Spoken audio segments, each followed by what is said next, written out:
사람들이 정말 오해를 많이 하고 있는 게, 근데 이러면 돈이 새 나가지. 돈을 어떻게 결혼에 접목시킬까 생각하는 분들은 오늘 영상을 진짜 경청했으면 좋겠습니다. 제일 중요한 거는 이전에 저희 라이브 한번 했었잖아요. 그때 구독자분들이 미란다님 연애 말고 다른 주제도 좀 해달라고 하셨는데, 제가 봐도 미란다님 통찰력으로 다른 주제도 좀 많이 다뤄주셨으면 좋겠거든요.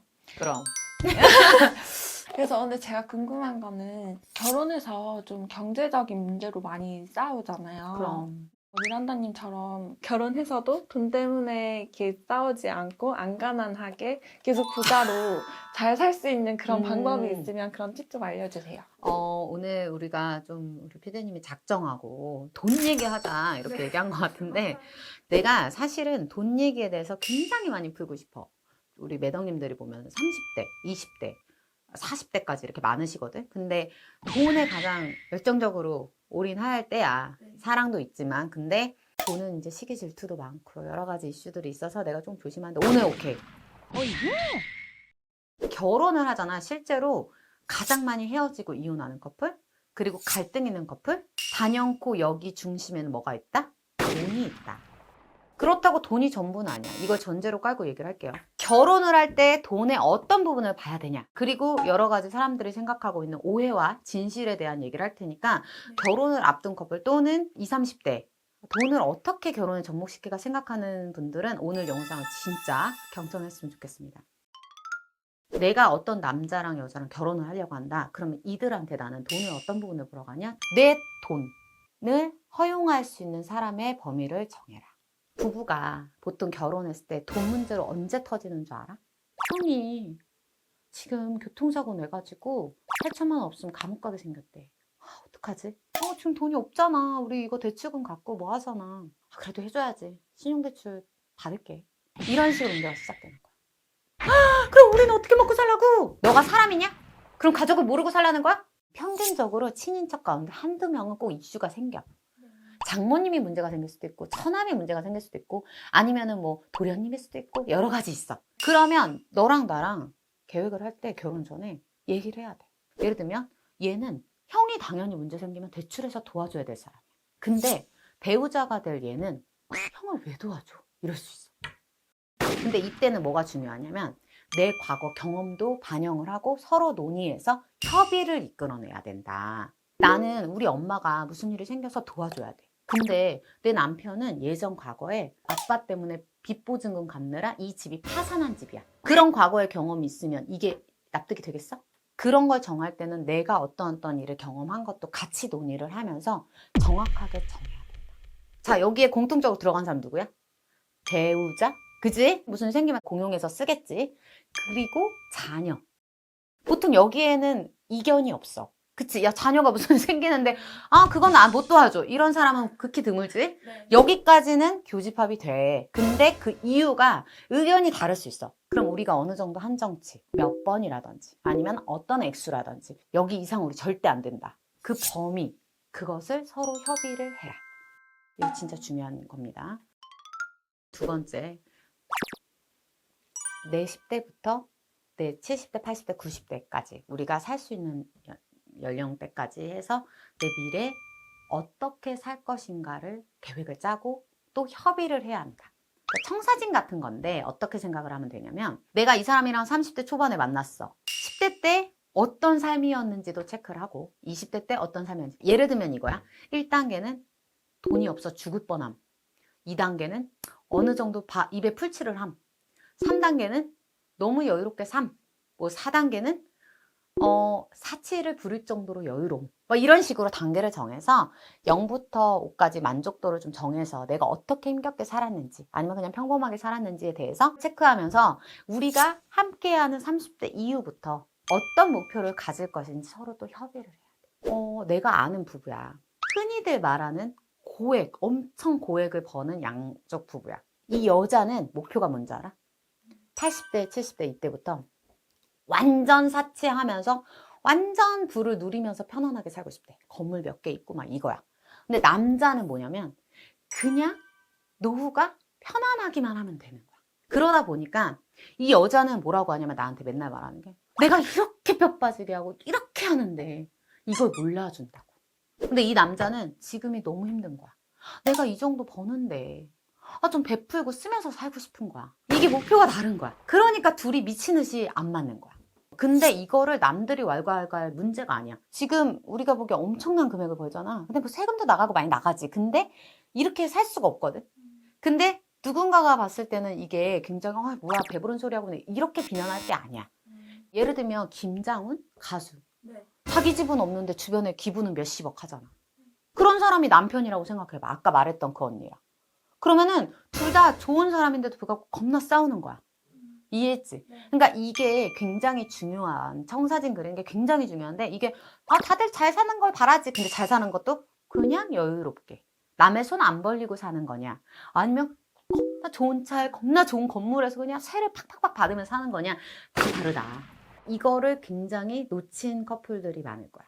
그러면 보통 결혼하기 전에 부부가 서로 맞벌이를 하면은 좀 더 수익이 많고 더 잘 살 거라고 생각을 하잖아요. 미란다님 어떻게 생각하세요? 그거 나 진짜 질문 많이 받거든. 그 맞벌이에 대한 거는 이거는 조금 얘기하기 조심스러울 수도 있어요. 왜냐면은 정말 여유가 넘치는 분들도 있고 경제적으로 정말 힘든 분들도 있기 때문에 말을 하자면, 맞벌이라는 건 사실 경제적인 측면만 대입할 수는 없어. 가정이 생기면 뭐 맞벌이가 할 수 없는 상황이 생길 수도 있잖아. 여러 가지 상황도 생길 수 있고 아기가 생길 수도 있고.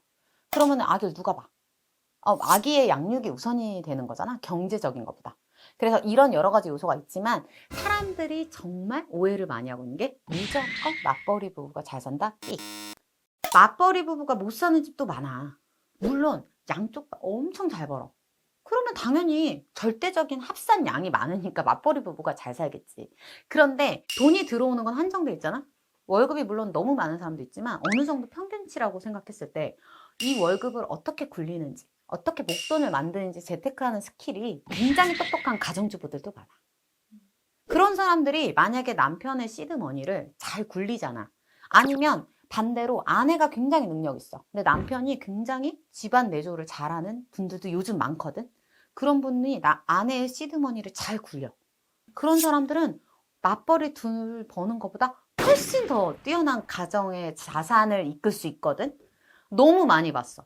근데 그런 능력이 되면 얼마든지 외벌이가 훨씬 버는 게 많겠지. 내가 아는 부부는 남자는 욕심이 너무 많은 거야. 지금 문제가 되고 있는데 영끌을 해가지고 엄청 비싼 아파트를 한 2채 샀어. 그리고 나 열심히 일할게. 너도 열심히 일해. 우리 다 갚자. 여자는 피눈물 흘려. 왜냐면 여자는 행복이 뭐였냐면 그냥 아이 낳아서 이 아이의 최선을 다하는 거야. 그게 엄청난 가치의 일이거든.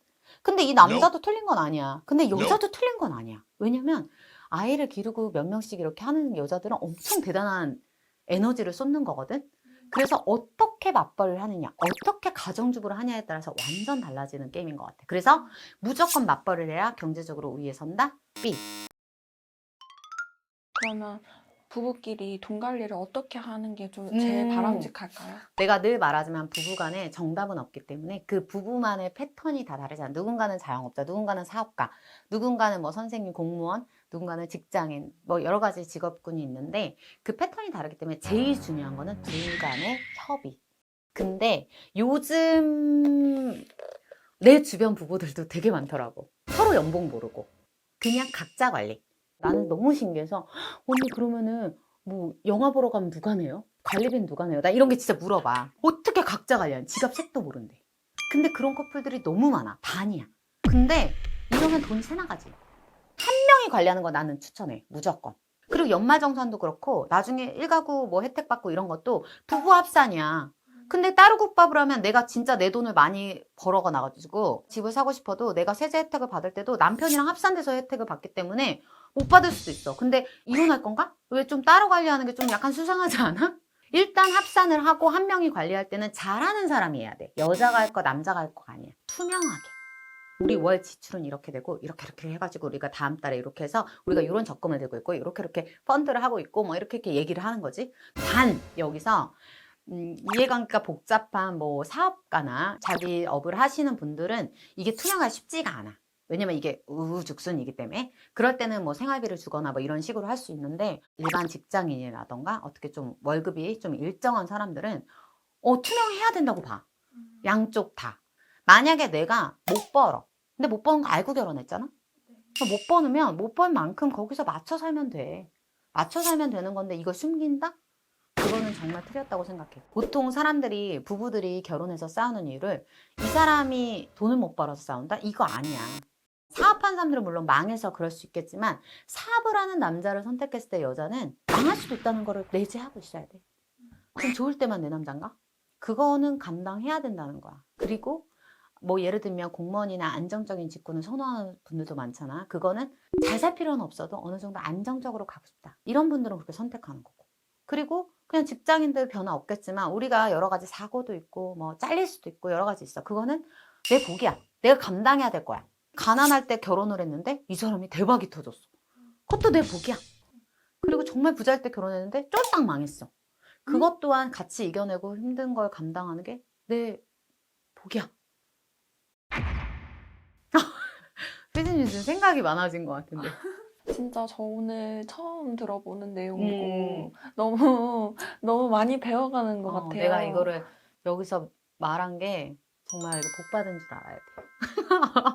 그리고 이걸 알아야 돼. 허황된 거를 쫓지 않았으면 좋겠어. 요즘 이렇게 결혼을 앞둔 친구들 보면 이래야 된다, 이래야 된다, 이래야 된다 뭐 이렇게 하는데 착각이야. 자기가 원하는 대로 되진 않지만 협의를 하면 돼. 내 남편은 가정주부를 꿈꿨어. 집에 오면 에이프런 두르고 탁 여보 왔어요? 이런 걸 꿈꿨다고. 그렇지만 난 뭐야? 협의가 된 거야. 인정을 해. 아 진짜 이렇게 일을 하고 싶어 하는구나. 협의가 됐어. 그러니까 나는 자유분방하게 일을 하잖아. 자기가 꿈꾸는 거 다 될 순 없어. 하지만 사랑하는 사람이니까 서로 가감을 하면서 맞춰가서 협의가 이끌어내고, 이럼에도 불구하고 결혼해서 여러 경제적인 문제로 싸울 수 있지만 최소한의 이런 얘기를 논의하면 싸움이 덜 할 테니 우리 모두 결혼해서 더 부자 되는 그날까지 파이팅. 다음에 그 재테크 관련해서 더 구체적으로 한번 얘기해주는 시간 가졌으면 좋겠어요. 그때는 좀 이렇게 전문가를 초빙해서 제가 한번 시간을 만들어 보겠습니다.